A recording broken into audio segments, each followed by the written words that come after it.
Excel is the key to unlocking limitless opportunities. It's a skill that can elevate your career, manage your finances like a pro, and turn raw data into powerful insights. In this video, we'll cover everything from the basics right through to tools most Excel users never learn, and that holds them back. We'll start with navigating the interface, entering data, including some shortcuts, as well as formulas and functions, formatting, including conditional formatting, sorting and filtering, data cleaning, tables, charts, and pivot tables, and all in well under half an hour. I've also put together a practice file that accompanies this video with extra challenges for you to try, so be sure to download it from the link in the video description and get up and running with Excel fast. When you open Excel, you're greeted with a workbook, and you can think of it as a book filled with blank pages ready for your data. In Excel, pages are called sheets, and a new workbook typically starts with one sheet, but you can add more as you need. Now, each sheet operates independently, allowing you to manage different data sets, analysis, and your reports, all in one place, yet they can also work together, sharing data and insights. Now you can double-click to rename these tabs to reflect the content they hold and making it easier to navigate. The ribbon is your command center. Think of it as the main toolbar, but instead of one size fits all, it's a dynamic tool that adapts to your needs. It's organized into tabs like Home, Insert, and Formulas. Each tab houses a group of related functions and features. For instance, under the Home tab, you'll find the essentials for formatting text and cells, while the Insert tab lets you add tables, charts, and more. Learning to navigate the ribbon is the key to using Excel's full potential, allowing you to easily access a wide array of tools with just a few clicks. Rows run horizontally across the spreadsheet, and they're identified by numbers 1, 2, 3, and so on. Columns, on the other hand, run vertically, and they're identified by letters A, B, C, and so on. And together, rows and columns create a grid, making it easy to navigate and structure your data. You can think of rows as individual records or entries, while columns represent the different data types or attributes of each record. Imagine each cell as a box that holds information. The cells are identified by their unique address. It's a combination of their column letter and row number. For example, the cell located in row 7 of column D is referred to as D7. Now, this simple yet powerful system allows you to organize, locate, and manipulate data efficiently. Navigating through Excel spreadsheets is straightforward. You can use the arrow keys on your keyboard to move between cells, or the Tab key will take you to the next cell on a row, and Enter will move you down to the next row. You can quickly jump to the edge of your data by holding down Control and then pressing an arrow key. The right arrow will take you to the right-hand edge of your data. Similarly, Control and the down arrow takes you to the bottom of your data set. I've also put together a video with essential keyboard shortcuts here, so bookmark that for later. To enter data, simply select the cell and start typing. Tab will take you to the next cell to the right. You can continue entering data, and Enter will take you to the next row below. If you want to edit a cell, you can double-click to go into edit mode. You can press the F2 key. That will also take you to the edit mode, and you can use your arrow keys to navigate through the text in the cell. Press Enter or Tab when you're finished to exit out of edit mode. Another way you can edit cells is via the formula bar. I can simply make my changes and press Tab or Enter from here. The great thing about Excel is its flexibility, but this also gets most Excel users in trouble because they store their data in the wrong way. So bookmark this video on how to store your data in Excel the right way so you can avoid these mistakes. Autofill lets you quickly fill adjacent cells with several types of data, including values, series, and formulas. For example, let's enter a date, and then if I place my mouse in the bottom right of the cell until it changes to a plus icon, then I can left-click and drag the fill handle. You can see it generates a series of dates. Now, there are loads of things you can do with the fill handle, so give it a try with other types of data, like numbers, month names, or day names, to name a few. Formulas and functions are one of Excel's most powerful features. Let's start with a simple calculation. Suppose you want to add these two numbers in cells B4 and C4. Select the cell you want the result to appear in, and then type in an equal sign. Select the cells you want to add, insert a plus between them, and then press enter, and you have your result. Now, Excel formulas will always start with an equal sign, telling Excel that what follows is a calculation to be evaluated. To subtract, simply add a minus instead of the plus. Alternatively, for multiplication, you can enter the asterisk, and for division, it's the /. Excel also has functions that simplify complex calculations. Let's look at 4 essential functions every Excel user should know. Let's say I want to add up the values in this column. I could do it the way we just looked at, adding a plus sign and selecting each one, but that is super slow. Instead, we can use the sum function. Just type it in, press tab to select it, it's the one at the top of the list, and then select the cells you want to add up, close parentheses, and press enter, and there's my result, which is way quicker. Similarly, I can find the average, tab to select average, select my cells. I don't even need to close the parentheses, I can just press enter here and Excel will do it for me. Likewise, for minimum, we select the cells and press enter, and maximum, select the cells and press enter. Job done. Ever noticed a $ in an Excel formula? It's not about cash. It's a cool trick to keep cells locked in place even when you move your formula around. Normally, if you write a formula in a cell using references, like the sum that I have here, and then use the fill handle to copy it across, we get 0, and that's because the references have also shifted in line with where I copied the formula to. And that's because it's a relative formula, always moving based on where you've copied it to. But sometimes you don't want it wandering off. You want it to stick to cell C4 to C13 no matter where you copy that formula, and that's where the $ comes in. And I can do this by adding $ before the column and row references. So I just insert them, press enter, and now when I copy this across, it's still referencing column C. And no matter where you copy and paste it, it's still going to reference those cells. By the way, you can copy and paste with Control-C and Control-V, or cut and paste with Control-X and then Control-V. We've cracked the basics, but here's the deal. Mastering Excel's formulas and functions doesn't have to be a never-ending quest of trial and error. You can speed up the journey with my Advanced Excel Formulas course. It's your fast track to becoming a pro. We're talking big efficiency gains with functions that might seem advanced, but will feel like a breeze once you've completed the course. Short videos, real-world examples, and insider tricks that'll make you stand out. The link is in the video description.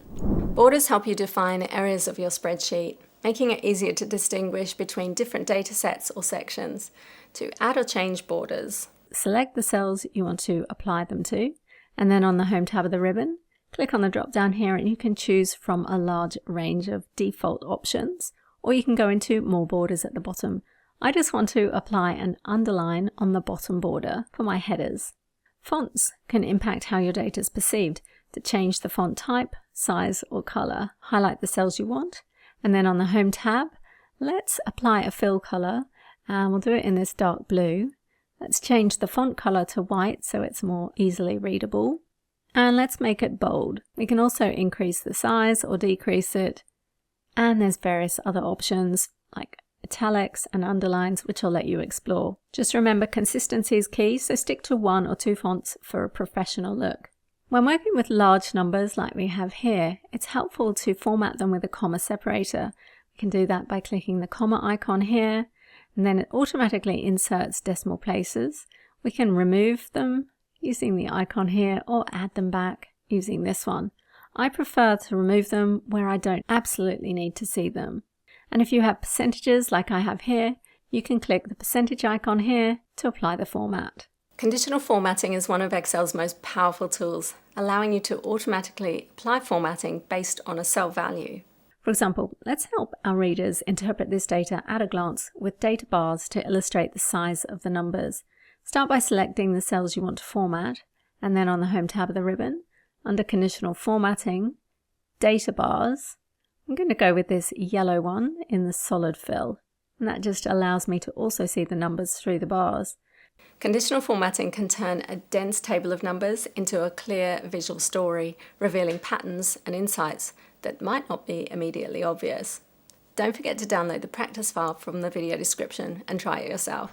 Sorting is the first step towards data organization. It allows you to order your data in a way that makes sense for your analysis, whether alphabetically, numerically, or even by date. To sort data, simply select your range of data. I can select the whole table, and then on the Data tab of the ribbon, sort A to Z. It's detected that I have headers, and it's sorted the first column for the year in ascending order. And this is perfect for quick, straightforward sorting. For more control, you can use the Sort dialog box, and in here I can choose which column to sort by. So for example, let's say I wanted to sort by year, and I wanted to sort based on the values, smallest to largest, and then I want to add a level and then sort by the category, and again cell values and A to Z. Let's click OK, and now our data is sorted by category within each year. Filtering allows you to focus on specific data. By hiding rows that don't meet your criteria, you can concentrate on the information that matters the most. To activate the filters, again on the Data tab of the ribbon, and then Filter. You can see I now have drop-down buttons on each of my column labels, and I can click on it, and here I can also access the sorting. But in the filtering, for example, let's say I only wanted to see the last 2 years.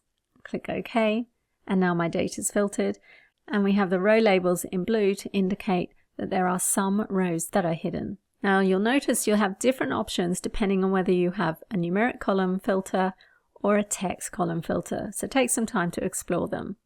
Duplicates in your dataset will completely undermine your work. Excel makes it easy to remove them though. Simply select the data that you want to check duplicates for, and then on the Data tab of the ribbon, we've got Remove Duplicates. Now I've highlighted in red the 2 duplicate rows so we can easily see the effect. I'll click Remove Duplicates. It asks me which columns I want to check. Well, I want to check entire rows, so I want all my columns selected. So I'll click OK. It's found 1 duplicate value and it's been removed. Job done. Excel tables are not just about aesthetics. They're a powerful feature that simplifies data management. To convert your data range into a table, simply select it and then use the keyboard shortcut Ctrl+T. It's going to ask me if my table has headers. It does, so I'll click OK. This gives your data a structured format that's easy to work with. Now tables automatically come with filtering and sorting capabilities by default, making it straightforward to manage your data. And the banded rows make it easier to reference. When I select a cell in the Table Design tab becomes available on the ribbon, and here I can change the table styles and apply other formatting options. When you reference a table cell in a formula, you get a special cell reference called structured references that represent the columns you're referring to. It just makes writing and reading formulas much quicker and easier. Let's add a column for profit. You'll notice the table has automatically expanded to include it. And now I can simply insert my formula, which is sales minus cost of goods sold.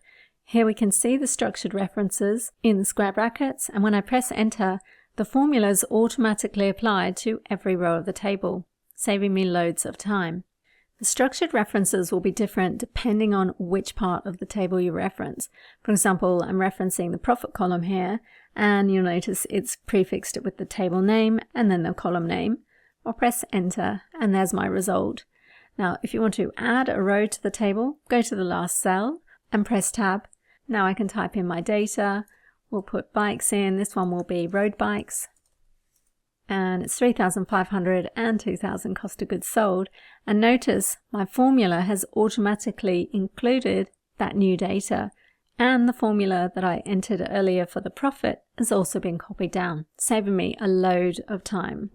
Surprisingly, only a few Excel users are tapping into the power of tables, even though they pack a huge punch for efficiency. Tables automate so much of the tedious stuff, from updating formulas and pivot tables to sorting and filtering. And my quick Excel tables course has everything you need to master tables in less than an hour. Plus, I've got some smart workarounds for those few times tables might stump you. You can find the link to the course in the video description. Visual representation of data can turn complex information into digestible and compelling stories. Let's explore the different types of charts available in Excel to learn how to create and customize them to best represent your data. Excel offers a variety of chart types, and you'll find them on the Insert tab of the ribbon. Each chart is suited to different types of data and storytelling objectives. For example, column charts and bar charts are ideal for comparing the frequency, count, or total of different categories. You can use a column chart for time-sensitive data and a bar chart for longer category labels. Line and area charts are perfect for showcasing trends over time, especially when you have many data points. Pie and donut charts are best for displaying the proportions of a whole, and they're most effective when you have no more than 5 categories that make up the whole.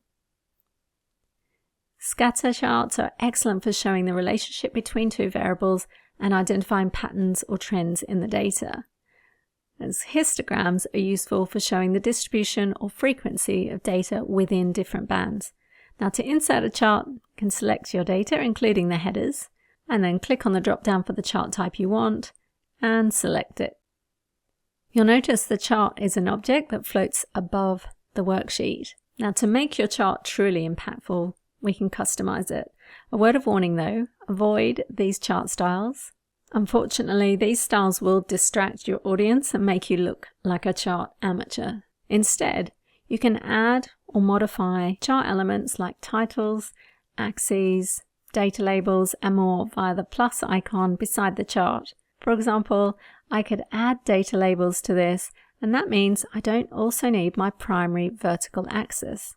We also don't need the grid lines because we know the value of each column. For more detailed customization, you can right-click on any element in the chart and then go into the formatting options. This opens the task pane on the right, and we have lots of options for fill and border, effects, and more. And I'll leave you to explore those options in your own time. Now, a couple of rules to keep in mind. Focus on the key message you want to convey and ask yourself if your chart enables the reader to glean this from your chart at a glance. For example, here I wanted to show the sales by category, and by sorting them in descending order, we can see immediately which category sold the most and which sold the least. You also should ensure that all elements of your chart are clearly labeled, making it easy for your audience to understand your data, but don't duplicate labels. For example, if you have data labels like we have here, you also don't need the labels on the vertical axis, which is why I remove them. Pivot tables are one of Excel's most useful tools for data analysis. They make light work of understanding large, detailed data sets, and they're much faster and easier than writing formulas. Here I have some sales data by date, segment, manager, country, product, units sold, sales value, cost of goods, and profit. And on the Table Design tab, you can see I've given this table the name Financials. And from here, I can click on Summarize with PivotTable. It's detected the table range is called Financials. I'm going to put it on an existing worksheet that I've already set up, and we'll just place it here. I'll click OK. I get the PivotTable placeholder, and the PivotTable field list opens on the right. I'm just going to left click and drag it out so it's closer to the pivot table. Here I can add the sales to my value field, and now I have the total sales value without having to write a formula. Let's also add the segment to the rows, and now I have my sales by segment. Again, no formulas having to be written. Let me right click and format the numbers. We'll give it a comma separator for thousands and no decimal places, and click OK. That's better. From the filter drop down, I can sort oldest to newest, newest to oldest, or I can right click the value field and sort it largest to smallest. If I prefer to find the average, I can right click and change the summarize values by and choose average from this list, and now I have the average sales by segment. Now, when the pivot table is selected, we have some new contextual tabs on the ribbon for analyzing pivot tables and design. Here we can choose from different styles and various formatting, and on the Analyze tab, I can insert a slicer. Let's say we want to filter this pivot table based on a country, and now I have a slicer for the countries in my data set, and I can click on it to choose which country I want the pivot table to display. If I want more than one country, I can left click and drag, or hold down Control to select non-contiguous buttons in the slicer. Slices are just a really easy way for your users to interact with and filter your data. Now, if your source data changes, for example, if we added more rows to this table, in the pivot table, I can simply right-click and click refresh to get that new data instantly included in my pivot table. If you'd like more tips and tricks on pivot tables, bookmark this video for later. Now that you have the basics mastered, you'll want to turn your spreadsheets into super cool dashboards. So check out this video next that I also created for beginners. It's where things get really exciting. I'll see you there.